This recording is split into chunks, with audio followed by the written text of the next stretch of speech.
Hi, I'm Alan with Stillwell Performance, and we're here at the Stillwell Performance Shop to tell you a little bit more about this awesome Marzocchi PFP fork. You'll find that your customers will be asking questions, should they spend the extra money to upgrade to the RR Race Editions, and the main reason they're asking is because of this fork. It's a great upgrade from the standard Sachs fork, and we're going to tell you a little bit about the fork, how it works, how you can adjust it, and also we'll break this fork down today and show you how to change seals, change springs, and talk a little bit about the inner workings of this thing. Probably the biggest advantage to this fork over the standard Sachs fork is going to be the PFP system, and that's progressive floating piston. What this allows the fork to do is adjust itself with some help from you and a wrench and get either a plusher ride in the rocks or a stiffer ride in the bigger bumps. We'll talk a little bit more later about how to actually tune on this, but for right now what I'm describing is this triangular shaped inner mechanism here, and you can get a wrench from Beta that fits that perfectly. There's also, I believe, sockets that'll just pop right on that. So there's 10 turns of adjustment on this PFP system, and you'll notice as you crank it down that the fork will become significantly stiffer. As you back it off, it'll become softer. This is used in conjunction with the compression adjuster, which is right here. We'll talk a little bit more about when to use one over the other as we go into the next phase of the video. The first step in taking the fork apart is get a 49mm wrench, bust this loose,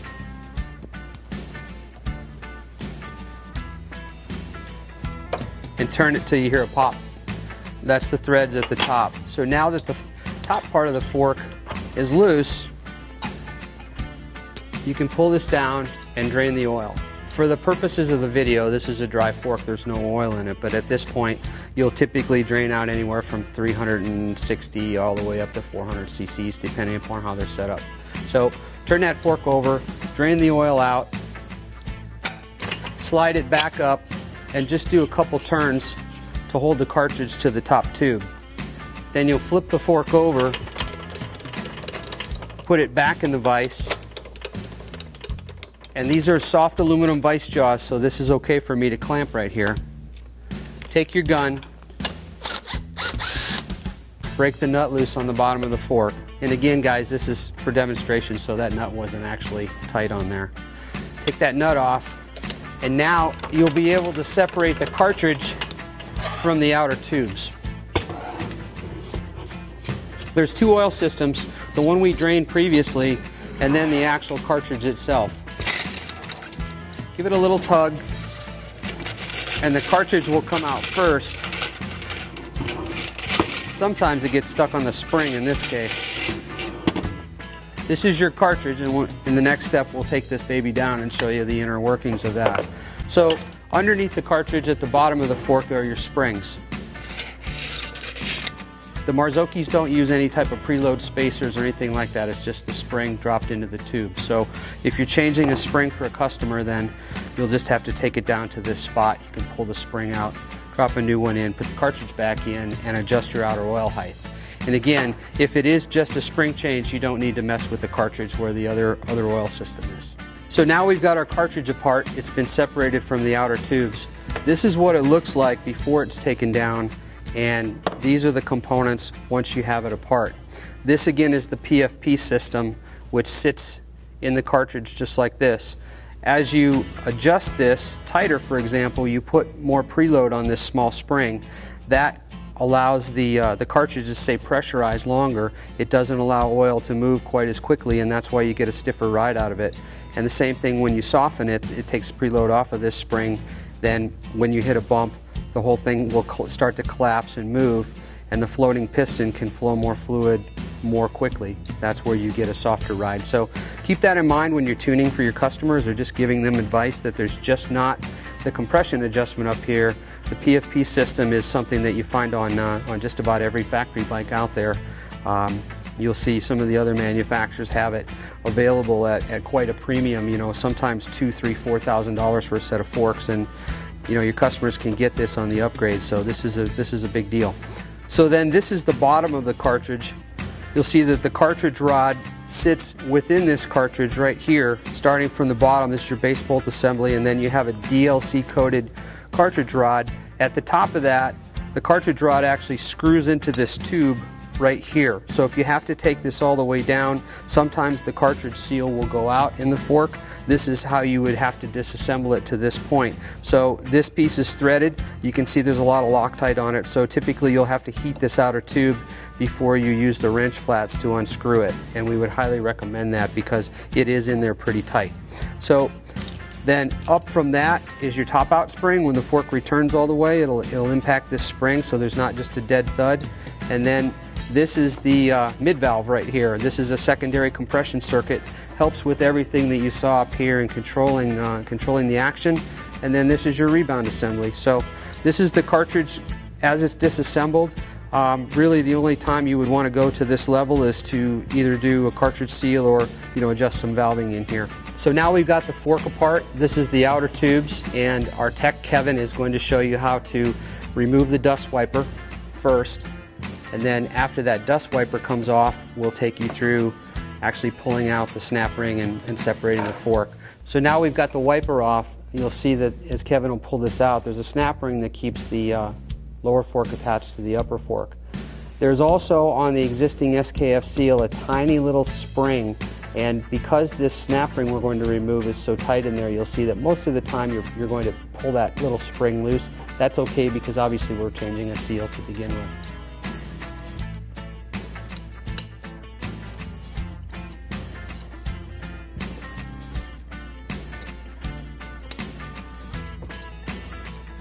So pop this snap ring apart, and then we'll actually separate the lower tube from the upper tube. So now we'll separate the lower tube from the upper tube. The seal and the bushings are set in there fairly tight, so you have to give it a couple of pops to get it apart.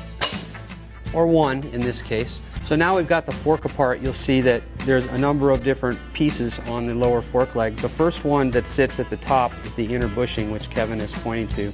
Then there's an outer bushing which nestles into the upper fork tube.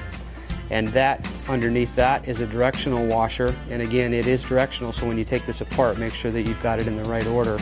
That sits underneath the seal right there, and then you've got your snap ring and your dust seal. So now we're going to show you guys how to change the seal. The fork's apart, all the pieces are laid out. Kevin has new seal and wiper, and he's ready to go. So first thing that you want to do is cover the real sharp edges right at these recesses of your upper bushings and such. It's exactly square edged and super sharp. So Kevin's putting a couple super thin plastic bags over that, and that'll allow the parts to slide on. He's greased them, and then he'll put them on in order. So it's the opposite of how you take it apart. If you lay everything out here, then you can't make a mistake, and it's fairly simple and straightforward. So the wiper goes on first, followed by the snap ring, and then your seal. Now watch how he puts the seal on. He doesn't put it straight on, he angles it. And that's so the seal doesn't tear or doesn't flip under on the leading edge. Use some grease on it, use your plastic bag, it goes on real nice. After that, the directional washer, you want to make sure that that goes on in the right direction. And then the bag comes off and the two bushings go on. That's the outer bushing that sits in the upper tube, and then this is the lower bushing which will snap in place. Once he has all those done, then it's time to put the lower tube into the upper tube and pound the seal in place. So now we're going to put the lower tube back into the upper tube with the new seal in place. Everything will slide together very easily until you get to the seal. And at that point, it's going to be a snug fit. Now, you need to use the right tool to put these back together. This is a 48mm seal driver, and it'll sit right on the shoulder of the seal and drive it into place. Now, if you heard the difference between the first crack and the last crack sounded just like a gunshot. That's the sound that you want, and that's going to tell you that the seal's completely embedded and seated into the upper fork tube. From there, it's pretty easy. Kevin's going to put the snap ring on. You want to snap that in place with the open end of it first so you don't catch your seal. And you're listening for that snap right there to make sure that the seal is set. He inspects it, pushes the wiper back in place, and presto, you just changed the seal. Okay, so now we've got our new seal in our nice red fork. We have put the cartridge back in. It's as simple as dropping the cartridge in after you put your spring in the bottom and making sure your nut on the bottom of the fork is tight. So now Kevin's going to fill the thing up. It's pretty straightforward procedure. You know, middle of the road setting on these forks, the outer chamber is about 360 cc's of oil. There's no bleeding involved. Unlike the open chamber, you do not have to bleed a closed chamber cartridge unless, of course, you've taken the closed cartridge apart for servicing, then you would have to bleed it out. But in this case, we didn't touch the cartridge, so we put our oil height in, close the fork up, and we're good to go. And again, something to remember is, if you've noticed, we've never clamped on the fork in any other spot other than where the upper or lower triple clamp would clamp on it. It is a thin-walled fork. It's designed to flex, so you definitely don't want to clamp on the taper or anything like that. She's done. Set your clickers, set your PFP, go ride it. Now we've talked about the red Marzocchi fork, we'll move on to the Sachs open cartridge fork that comes stock and standard on all the beta models. This is a great fork. It's made by Sachs. It is open cartridge in design. We're going to take this fork apart. We'll show you how to change the seal on this bad boy, and then we're going to take you through the special procedure that you'll need to do to get the cap aligned and indexed properly so you have the right number of clicks on the fork. So we're going to take the fork apart now. You want to start at the top, crack the fork open with a 24mm wrench.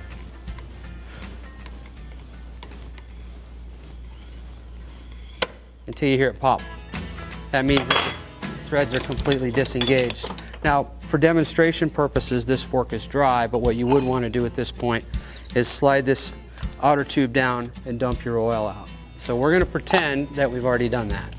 The next step is just put a few threads back in place on the top of the fork, flip it over, and you want to take the base bolt out. Now, on these Sachs forks that come from the factory, they use Loctite, and they use a lot of Loctite. So you really should heat this area up right on this ridge here with a small propane torch, and that actually disengages that Loctite, helps it to break its hold, and then get on it. We use a Makita gun, so we'll get on that and break it loose. For demonstration purposes, we've already done that, but one word of caution here, this is pretty soft, so if you can, be gentle with it. You'll find that the fork will separate the base bolt from the rest. Pull up on the upper tube, the base bolt will rise, and you can remove it, and that's what she looks like. So this is the cartridge for the open cartridge fork. The spring sits at the top. All you have to do is push the spring down, get your wrench on the wrench flats, and crack the top loose. Again, for demonstration purposes, we've already made it loose, and remove the cap. There's a spacer underneath, and there's a small washer you'll see as well. When you put this back together, it's important to get this indexed right, and we'll show you that in just a little bit. Pull down on the spring again and remove your wrench. The cartridge rod will drop, and you'll be able to remove your spring. So now we're going to show you how to do a seal change on an open cartridge fork, and essentially it's about the same as the closed cartridge fork. So the first step is to remove the dust wiper by putting a screwdriver in there and very gently turning it just sideways, just enough so you can pry it out. And Kevin's turning the fork as he goes. You don't want to pry too much in one spot because there is a little metal piece underneath there that could be bent. Once you get that wiper out, you'll expose the snap ring in the fork. The snap ring has little detents in it that you can get your screwdriver in there, and we use a special curved screwdriver so it won't tear things up too much in there.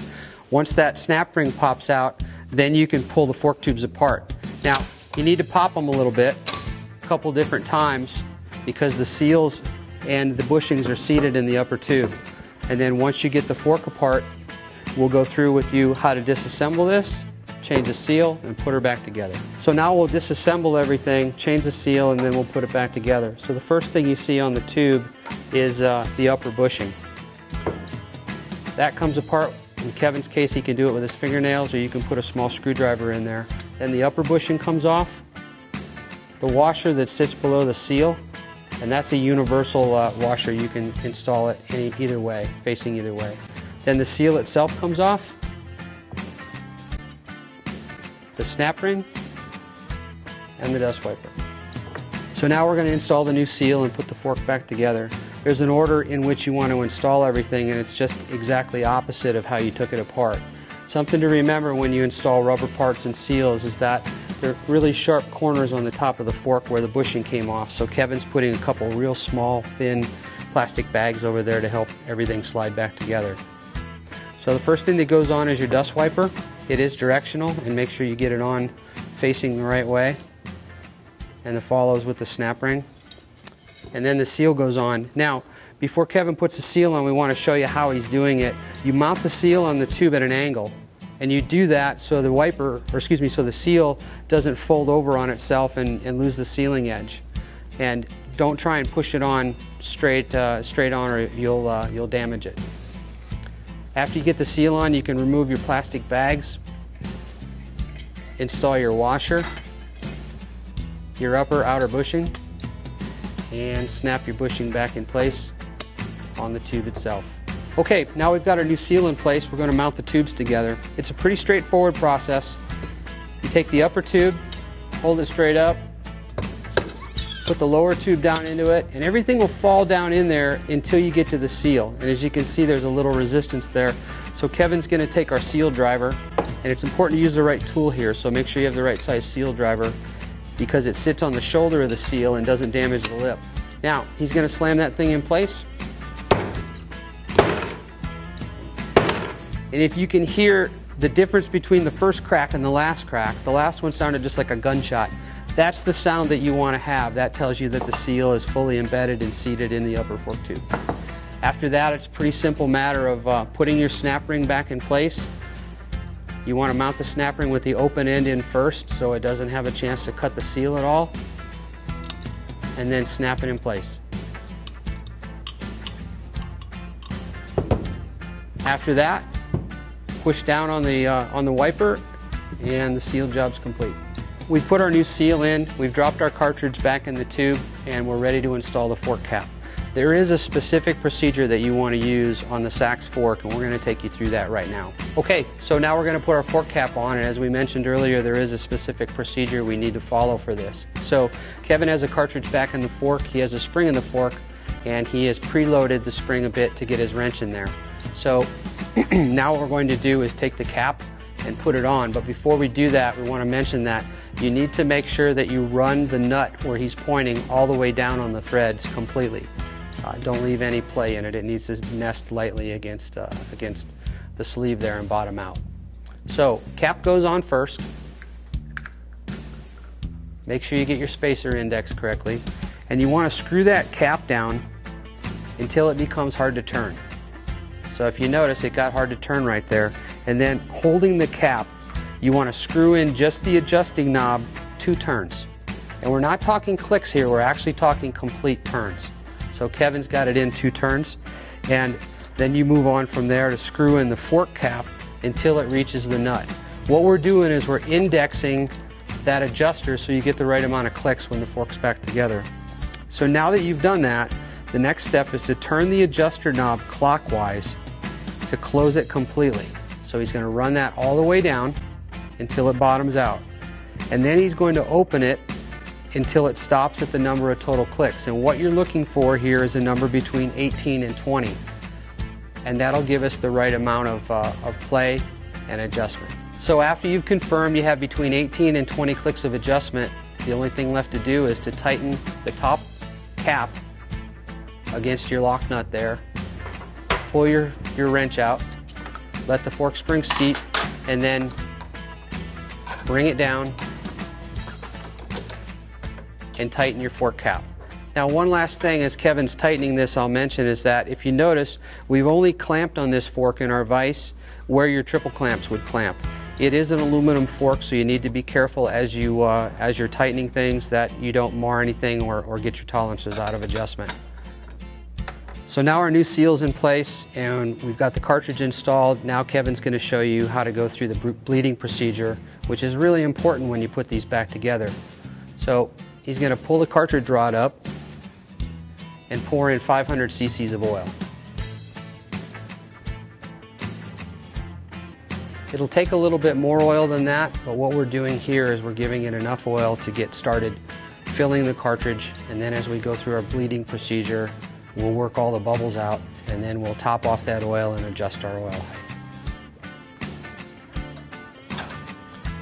So the trick we use is to put our hand over the top of the fork tube, creating vacuum while we're pushing down on the bottom of the leg. Don't push down too far because there are bleed holes in this tube and you don't want those to come in contact with the seal. So as you can see, we're down about 10, 11 inches. That's about as far as you go. Release your hand, pull it back up, and that starts to bleed out the cartridge. Let's do that again. Put your hand over there, pull the bottom tube down. You hear how Kevin created suction, then pulled his hand off, and then raised the lower tube. What you're doing is you're evacuating the air out of the cartridge and you're forcing the oil into the cartridge. This is important because when you set the oil height on the fork, you don't want any air in the cartridge, as that will alter your oil height drastically in some cases. So we'll top off the fork with another about 150 cc's of oil. We're actually going to overfill this fork a little bit, and then we're going to draw the draw the level down to whatever your customer will require. Now that we've added 150 cc's, we'll do one more bleed cycle just to make sure we've got all the air bubbles out of the cartridge. And you'll feel a nice firm feel in the fork, real smooth. When you pull the damper rod up, you should be able to pull it all the way up with no sound. That means that you've got all the air out of the cartridge. Now the next procedure is Kevin will set his fancy turkey baster tool to pull oil out of the fork at the right amount for whatever the customer desires. So now the oil level's been set and we're ready to put our spring back in the fork. So that's it. We've changed seals and taught you how to take the forks apart and put them back together. You can get all the tools you need from Beta USA there in Paso Robles, and we sure appreciate you tuning in. So get out there and ride and keep it pinned.